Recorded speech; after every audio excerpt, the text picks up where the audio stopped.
বলা হয়েছে সহিহ মুসলিম হাদিস নম্বর 2581 মধ্যে বলা হয়েছে রাসূল সাল্লাল্লাহু আলাইহি সাল্লাম জিজ্ঞেস করছেন আতাদুরুনা মানিল মুফলিস, তোমরা কি বলতে পারো সব থেকে নিঃস্ব ব্যক্তিকে, সব থেকে গরিব ব্যক্তিকে? সাহাবারা বলছেন আমাদের সমাজে যার কোনো অর্থ সম্পদ নেই, যার কোনো টাকা পয়সা নেই, সেই ব্যক্তি হচ্ছে সব থেকে গরিব ব্যক্তি, অসহায় ব্যক্তি। রাসূল সাল্লাল্লাহু আলাইহি সাল্লাম বললেন, শোনো, আমার উম্মতের মধ্যে সব থেকে নিঃস্ব ব্যক্তি হচ্ছে ওই ব্যক্তি যে নামাজ, রোজা, যাকাত, বিভিন্ন ধরনের ভালো ভালো নেক আমল করে সেই আমলের নেকি নিয়েও কিয়ামতের দিন উপস্থিত হবে। আর তার সাথে সাথে কি করেছে, সে মানুষকে অন্যায়ভাবে গালিগুলোজ করেছে, কাউকে কষ্ট দিয়েছে, কাউকে হত্যা করেছে, কারো ধন সম্পদ অন্যায়ভাবে আত্মসাৎ করেছে, কারো হক নষ্ট করেছে। একের পর এক ওই দাবিদারগুলো আসবে, এসে আল্লাহ তাআলাকে বলবেন, আল্লাহ এই লোকটা আমার প্রতি মিথ্যা অপবাদ দিয়েছিল। আল্লাহ তাআলা তখন কি করবেন, ওই যে তার নামাজের নেকি রয়েছে, জাকাতের নেকি, হজের নেকি, দানের নেকি, যত বিশাল বড় বড় নেকির পাহাড় রয়েছে, ওই সমস্ত নেকি থেকে কেটে কেটে কেটে কেটে একের পর এক দিতে থাকবে। কেউ এসে বলবে, আল্লাহ এই লোকটা আমাকে কষ্ট দিয়েছে, বিভিন্ন সময় অকথ্য ভাষায় গালিগুলোজ করে আমাকে কষ্ট দিয়েছে। আল্লাহ তাআলা তাকে কি করবেন, তার নেকি কেটে দিয়ে দিবেন। কেউ এসে বলবে, আল্লাহ এই লোকটা আমার ধন সম্পদ অন্যায়ভাবে আত্মসাৎ করেছে। আল্লাহ তাআলা কি করবেন, তার ওই নেকি থেকে কেটে তাকেও দিয়ে দিবেন।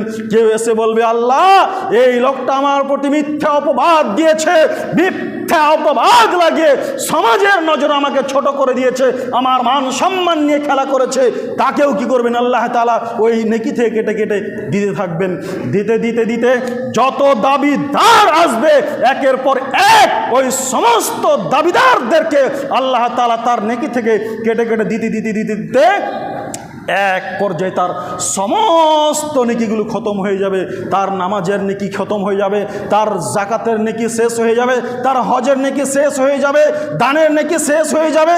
যত নেক আমল করেছে, যত সৎ আমল করেছে, ওই সমস্ত নেকিগুলো এক পর্যায়ে একটাও থাকবে না, সব কিছু শেষ হয়ে যাবে। তারপরেও কিছু দাবিদার রয়ে যাবে।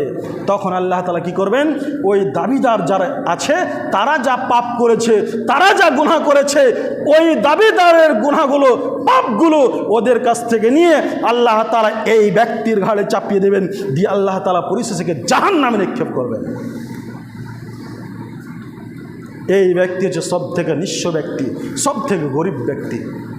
ভাবতে পেরেছেন?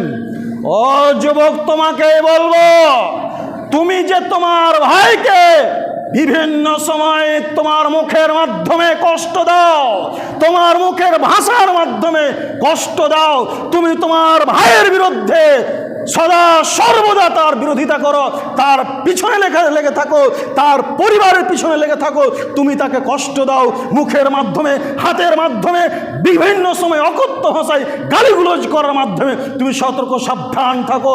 তুমি যতই নামাজ পড়ো, যতই তাহাজ্জুদ করো, আর যতই হজ করে এসো, কাল কিয়ামতের দিন তোমার ওই তাহাজ্জুদের নেকি দিয়ে, তোমার হজের নেকি দিয়ে, তোমার যাকাতের নেকি দিয়ে, তোমার রোজার নেকি দিয়ে কাল কিয়ামতের দিন তোমাকে পরিশোধ করতে হবে। তুমি পরিশোধ করার জন্য প্রস্তুত থাকো।